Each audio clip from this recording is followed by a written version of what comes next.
আজকে পহেলা বৈশাখ, আমরা কিন্তু এই পুডিং বানিয়ে খেতে পারি। তো মুখে একবার খেলে একবার খেতে ইচ্ছা করবে, লেগে থাকবে। তো এভাবে করে রান্না করেছি, তো খুবই মজা হয়েছে। তো আমি কিভাবে রান্না করেছি, তো পুডিং তো খান, তা আমি যেভাবে বানিয়েছি সেভাবে করে যদি বানান, তো খেতে একবার খেলে আরেকবার খেতে ইচ্ছে করবে। তো চলুন দেখে নেওয়া যাক কীভাবে তৈরি করব। তো প্রথমেই আমি নিয়েছি হচ্ছে এখানে 1 লিটার দুধ নিয়েছি, লিকুইড দুধ। তো আমি এই দুধটা শুকিয়ে 3 কাপ করব। আর কিছুক্ষণ পর পরে নেড়ে চেড়ে নেবেন। তা আমি কিছুক্ষণ পর পরে নেড়ে চেড়ে নিচ্ছি, কিছুক্ষণ বসিয়ে রেখেছি, 3 কাপ করে নিয়েছি। এখন হচ্ছে এখানে আমি 7টা ডিম নিয়েছি, আমি 7টা ডিম দিব। তো ভালো করে আমি মিশিয়ে নিব, একদম ভালো করে মিশিয়ে নেবেন।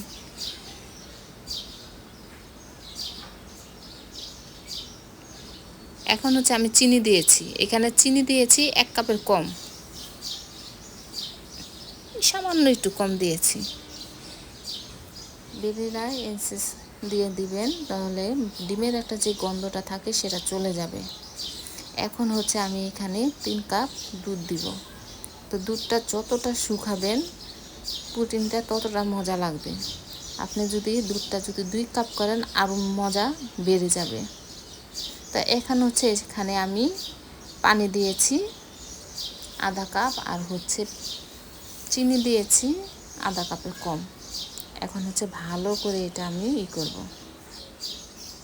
এই ক্যারামেলটা একদম লো আঁচে করবেন। এই যে এখন হচ্ছে সাথে সাথে নেড়ে চেড়ে নেবেন। আমি এখন নামিয়ে ফেলবো, না কালো হয়ে যাবে। যে আমি নামিয়ে ফেললাম। এখন হচ্ছে আমি দুধটা ছেঁকে দিব। তো উপরে সর পড়েছে সেটা জানি আর পুডিংয়ে না থাকে, ছেঁকে দিবেন। আমি ছেঁকে নিয়েছি। এখন হচ্ছে আমি একটা প্যান বসিয়েছি, প্যানের ভিতরে একটা স্ট্যান্ড দিয়ে আমি বসিয়ে দেব। যে গরম পানি দিয়েছি, এখানে পানি দেখুন, পানিটা এরকমভাবে দিবেন যেন ভিতরে পানি জানি না ঢুকে। একটা ঢাকনা দিয়ে আবার আমি ঢেকে দিব। এই পুডিংয়ের এই বাটি কিন্তু কিনতেই পাওয়া যায়, আপনার যে কোনো শপে পাওয়া যায়, কিনতে পারবেন। তো হয়ে গিয়েছে, আমি 1 ঘন্টা রেখেছিলাম। তো 1 ঘন্টা পর আমি নামিয়ে একটু ঠান্ডা করার পর আমি এখন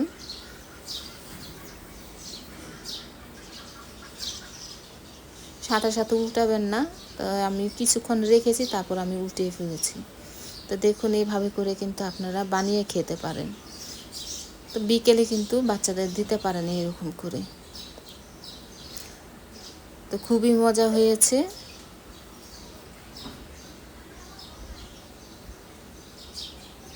আমার তো এই পুডিংটা সাথে সাথেই শেষ হয়ে গিয়েছে। তো বড় ছেলে তো এই পুডিংটা খুবই মজা করে খেয়েছে। তো আজকে এই পর্যন্ত, আল্লাহ হাফেজ।